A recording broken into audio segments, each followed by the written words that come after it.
Professor Ian Plimer has arrived. How are you, sir? Very well indeed. Did you enjoy the luncheon yesterday? I certainly did. Some wonderful speeches, good lunch, yes. And especially some good company in the Sportsman's Bar afterwards. Your daughter and you. Yes. It was a lunch. I'm not exactly sure what it is. I suppose more a fundraiser than anything else. It was. And yes. Then after that, I went to a leadership conference at the Adelaide Convention Centre, and I had a little game with myself. Yeah. Spot the leader. Yeah. Because you can pick public servants a mile off. They're boring, they're bearded, and they're bolshy. Yeah. I remember that. Full of public servants. And I thought, what am I doing here? I've got better things to do. What were you doing there? Well, I was invited to talk. I've got 2 talks today and 2 tomorrow. And I could have been across the river watching Port get thrashed. Yeah. You never get tired of talking, do you? I just love the sense you make. There was a person from a climate institute there. And I asked her one simple question, and she went absolutely berserk, called me a liar, and it was a really simple question, just saying, look, the geological record doesn't show that carbon dioxide drives climate change. How do you explain that? Well, obviously she couldn't, but... Well, she couldn't. That was the interesting... Don't defend, attack. Well, look, once they start attacking you, you know you've won. Yeah, I guess so. But you've got to have a thick skin because these people will just sort of try to bluff their way through. I've had teenage kids. You can take anything. I guess that's true. The King Island dairy's going to close. Yeah, what a shame. What a shame. Because, yes, they have higher cost products, but they're good quality, really good quality. Yeah. And you can get them at a few outlets. And I think it's probably too expensive for Coles and Woolies to buy that. I think people are tightening their belts and are not buying expensive cheeses and expensive dairy. But what a shame. And this is not just a recent startup organisation. They've been going 120 years from what I understand. But what's happening with these industries is they're dropping off one by one. If they all dropped off at once, we'd have an economic crisis. But one by one, they're dropping off. Death by 1,000 cuts. It is. And there's only a certain amount of employment on King Island. There's the dairy, there's the beef industry, there's the kelp industry, and there's the tungsten mine. And I'd imagine, Professor, that the dairy industry, particularly cheese, there's a lot of costs involved with electricity and refrigeration. Well, it's an island. So your cost of electricity is going to be higher to start with, and the cost of transporting the product is going to be higher. It's either by ship or by plane. And if listeners have ever tried to land at King Island, it's an interesting landing because it's a very, very windy spot, and you've got 7 choices when you come into land, but it's always a landing where you're buffeting. And my last landing there was a group of us who had purchased a DC-3 for the Historical Aircraft Restoration Society in Wollongong, or just south of Wollongong at Albion Park. And we circumnavigated Australia in a DC-3. Wonderful. And they leak a lot of air, and by the time you're King Island, it's damn cold. You don't care how bumpy the landing is, you just want to get out of there and move around a bit. But they're the safest airplane in the world, aren't they? Very much so. We play cricket. Because this is a C-47 design, so the seats... a military one. A military designed one. And so we play cricket mid-air, and we once, when we're out on the Nullarbor, had to do a bit of forest clearing to be able to get the runway long enough to be able to take off after we'd fueled up. We've had the odd incident of losing an engine. Well, it's not too bad. They take off at 100 knots or something. Oh, yes. Remarkable. Yes. And stall speed's very low, and they don't break up. There was that one that dropped into Botany Bay some years ago with a lot of school kids on it. They were going out to Norfolk Island. Yeah. It came into the water and didn't break up.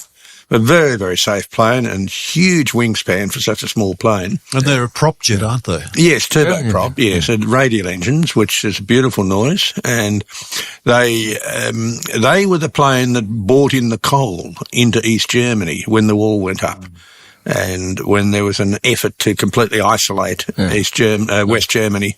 The Marshall Plan. Yes, and so we fly in that, and we also have funded a Lockheed Super Constellation. Oh, wonderful. And the Connie is the best 3-engine plane ever built because one engine always fails. And the cigar shape, beautiful. Oh, yes, with a triple tail. And they're the perfect aeroplane for the environmentalist because it's a big radial engine, 9 cylinders with 9 behind on 4 engines.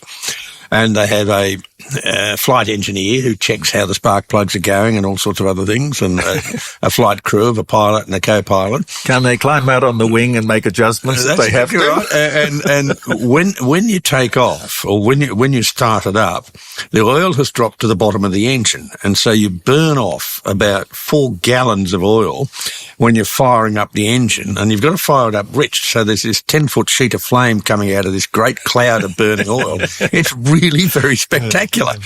And it's a lot of fun. And one of the first flights my grandson had, we flew down to Sydney and then got the train down to Albion Park and showed him all the planes at the Historical Aircraft Restoration Society area there. And then I plonked his bag on the best seat in the Connie, and that was the one next to number 3 engine, the one that always fails. And upon takeoff, I told him what was going to happen, these flames and smoke and everything. Then on this trip, and this was a trip of mining people going across to Diggers and Dealers Conference in Kalgoorlie, I actually got the James Squire Brewery to be a sponsor. Uh-huh. And so we had this enormous amount of beer in the hold, and his job was to serve people beer. And to get into the hold, you've got to pull up a hatch in the corridor, go down the ladderway into the hold, get the beer and bring it up for people. And then he was working in the galley and serving the crew cups of tea and bickies. He reckoned it was the best trip he'd ever had. Yes, and it's an adventure. Yeah, it's certainly an adventure. You could stand up, and seatbelt rules were a bit lax, and people were giving mining company presentations mid-air. We did get a bit low on beer, so we had to call into Bracken Hill to get some more. On the way back, we had to call into Woomera. And at Woomera, we landed there, and the local area school were going to have a tour through the plane, and all these kids were queued up to come and climb up the steps into the plane. And was this the DC-3 or the Connie? This was the Connie, and I was the first off. And I saw this queue of kids, so I shook one kid's hand, then shook the next kid's hand, then shook the next kid's hand. Then the next little brat said, "And who are you?" A magnificent put down. Yeah. I'll sign your autograph book, but who are you? So we've had a lot of fun over the years in the Lockheed Super Constellation, the DC-3. We've never landed the Connie at King Island. It might be a bit of a difficulty there. Have you ever flown in the outback of China? I've flown in China on jet aeroplanes landing in regional ports. Yeah, Never been too comfortable with that. Why I ask is that we took when I was at 2GB years ago, we took a whole bunch of listeners on a trip to China. There were about 48 of us or something like that. And it was not only the known famous places, the names, Shanghai and Beijing and whatever, but it was out in I guess it would be the outback of China. And they have these regional airliners or airlines, and you get into the plane and you kind of look around. It's rather crowded. I won't say they're standing in the aisle holding onto a thing on the roof, but there are people get on with their chickens. Yeah, of course. Yeah. And their birds. Yeah. And there are crates of Coca-Cola stacked up against the pilot's door, against the cockpit door. No seatbelts, no rules or regulations, but it really is. That's really flying by the seat of your pants. Well, we used to have that. It was a long time ago, but it used to be like that. Yeah. And we survived it, didn't we?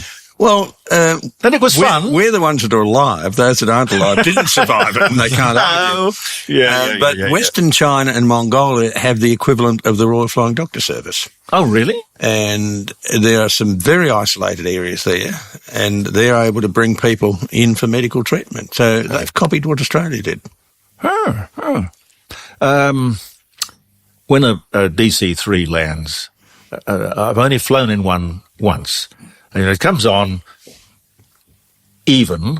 Yes. Like, and then They lift the nose. The tail drops down, and you literally have to climb up the aisle. Yes. Because that's the angle of the dangle. Yes, yeah, that's exactly right. It's not so good on these round Australia trips when we've got luggage. And Be flying around. We have a luggage crew to carry the luggage on and off these planes, because it's hard yakka walking uphill to store the luggage. Yeah, yeah. No, And we also carry a 44 of oil, carry a lot of spare parts in these things. So the back half dozen seats we've lost. Yeah. And there's a bit of weight in the tail. But so sometimes we have to seat in certain places so you can have a good landing and takeoff. you have and you do lead a very, very interesting life. Well, yes, I hope. You're never going to get bored, are you? No. I will have a beard or be a bolshy, yes. Yeah. I hope there are many more decades to come, but as a geologist, you do go to remote parts of the world, and you do have some frightening flights. I remember one in the Canary Islands. We were inside a volcanic crater, and the pilots were slapping each other on the back. And I was thinking, well, what's the climb rate to get out of this crater? Can we get out? I had another hair-raising one. We came down underneath the fog and got into the Fish River Canyon in Namibia, and weaved our way down this canyon until we got out onto the flat country where we landed. And you're going so fast, if you make a wrong turn in one of those canyons, you're gone. So some of these, especially in Africa, you wonder whether they've lock-washed all the bolts and whether they've actually maintained the aeroplane correctly, and whether you've got an African royalty with you or an African president, because these planes mysteriously explode mid-air. The Lord helps those who help themselves. Well, unless you're here to tell the story, Ian. Well, yes, I haven't flown with royalty. That's what it's saying. Most memorable place you've been? I guess you've been everywhere in the world, haven't you? No, I haven't. And I do have a bucket list. And I've got some odd things on my bucket list. I would like to go on a canal trip in England. I like to see the remnants of old industrialised England. That's something I would like to do. I've never been to Iceland. Geologically, I should have, but I've never been there. I've been to Greenland. I've been to Greenland, but not to Iceland. Normally, the place I like the most is the place I'm currently working in, and that's in South America. Although I very much enjoyed working in Namibia and worked in Antarctica for one summer season in 1980. And it looks as though I might have to run a team in Saudi Arabia. It's not one of my favourite places to work. But anyway, that's... Yep. the way it is. Professor Ian Plimer is my special guest.